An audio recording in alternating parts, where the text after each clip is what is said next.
ఆంధ్రప్రదేశ్ రాజధాని అమరావతి నిర్మాణ పనులో మొదటి దశ అభివృద్ధి అంటే ప్రపంచ బ్యాంక్ ఇప్పటికే $340 మిలియన్ నిధుల్ని విడుదల చేసింది. వాటిని సరిగ్గానే మెయింటైన్ చేశారని చెప్పి ప్రపంచ బ్యాంక్ ఓకే చేసింది. దాంతో నెక్స్ట్ వాయిదాలు ఇవ్వడానికి రెడీ అయింది. ప్రపంచ బ్యాంక్, ఏషియన్ డెవలప్మెంట్ బ్యాంక్ కలిపి మరో $150 మిలియన్ విడుదల చేయడానికి రెడీ అవుతున్నాయి. రాజధానిలో వరద ముంపు నివారణకు సంబంధించిన ఏర్పాట్లు, రిజర్వాయర్లు అడుగులు నడుస్తున్నటువంటి నేపథ్యంలో ఈ దిశగా అడుగులు పడుతున్నాయి.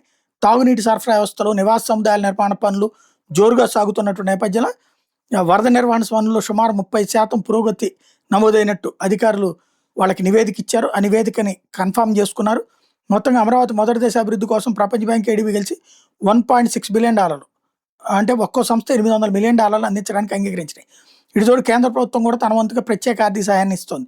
కాబట్టి ఈ ఎండాకాలం లోపు అక్కడ తొందరగా ఎంత పూర్తి చేయగలిగితే అంత చేసి చూపించాలి.